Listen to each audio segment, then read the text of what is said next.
Mariana's Trekking wants to bid for the pool just to let it open?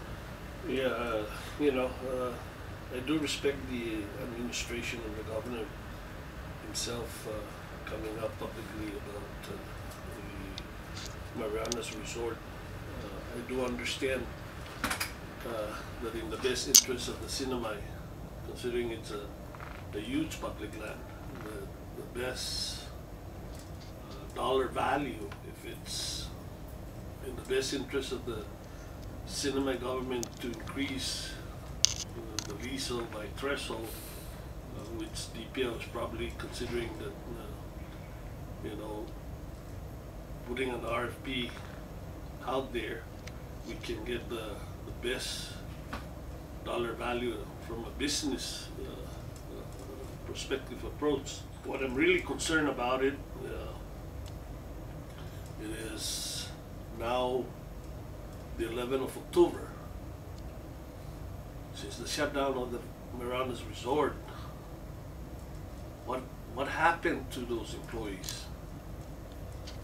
Where are these employees? Those employees that were residents of the facility there had to move out. I mean, how difficult can one find a place after the 30th? I think we as a government should first say to those employees that were staying there, have you secured another place of residence? Some of them probably are staying with friends. Why are we allowing that to happen? I don't know firsthand if all these employees have secured residence. Have they secured another employment? We cannot say we're not obligated. We are obligated because some of these employees are foreign workers, that have stayed here for so many years. Maybe some of the members of the family are under the parole system. To the reference of it's not going to be another La Fiesta, I say it's going to be another La Fiesta if DPL does not move expeditiously. I think the Secretary of DPL should be mindful that she makes the decision, not the lawyer or the AG that is representing DPL. She should listen to herself, what is in the best interest.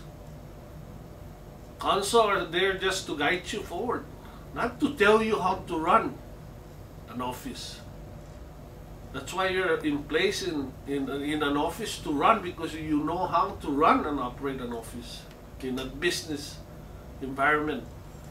Lawyers are just there to guide you. And I'm tired of hearing the AG belittle the secretary that if they don't follow the instruction as given, that they're going to take them to court because they're not performing their fiduciary duties. They are performing their duties. If I'm reading this article, this story correctly, according to the article, there was hiccups in the negotiation part of this. Probably there is part in the contract agreement that IPI was reluctant to accept, and DPL, obviously through counsel who had written that contract agreement, is probably saying, no, this is part of this contractual agreement that you need to conform to. I think from a business perspective, both sides has to make money. The Sinamay needs to make money out of this management of Mariana's Resort. But that's where the check and balance comes into play. We need to always agree in principle that if it's difficult for an operator in terms of whatever is in that contractual agreement, how would they be able to sustain their livelihood? If you're going to milk the cow, you always have to remember that you need to live a little of the milk. You don't want to over milk the cow, because when you over milk the cow, the next day you don't have milk. Whoever's going to manage it and you want to drain that purse that they're carrying, what is left? They will be owing the government more. At the end of the day, they will be paying BGR, the hotel occupancy tax. Those are factored in there. But just to operate a lease and really squeeze the investor, there is no way that the investor will recoup the return on investment. I say that it is going to turn to another La Fiesta for one reason. We should have planned this way ahead of time before it shut down. Why are we waiting to the end of the lease agreement to be always rushing and trying to fix this? We should be mindful that the employees are going to be affected. The BGR is going to be affected. The hard money is going to be affected, because when you shut down a facility such as a hotel resort, there's no money coming in. I don't know how much dollar amount would it impact the current budget, because absence of the operation of this resort. Nobody knows when it's going to open. Because right now they have to prepare a separate concession agreement. Hotel, golf course, pool. Okay? And when you do that, you open that for an RFP. You're not just going to say, we're going to give it to this company. You kind of sole sourcing it already.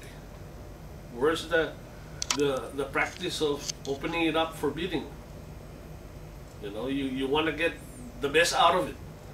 I think that BPL should fast track this, because just to have somebody maintain that facility, I don't think there is. I understand that there's a security management in place to maintain, so there's no vandalism or perforating of the contents of the hotels or whatever's remaining in there, or any damages. But that's money that is coming out of DPL. To have such a big investment sitting there now while we're fixing who's gonna operate the hotel, who's gonna operate the golf resort, who's gonna operate, start thinking that before a lease agreement expire, we have to put everything in motion. Meaning, not only thinking about the current operator, if the current operator is now willing to continue, who's going to be the new investor? What would happen to all these employees? Those gotta be factored in before it shuts down. You don't wait to the last minute and shut down, and then what?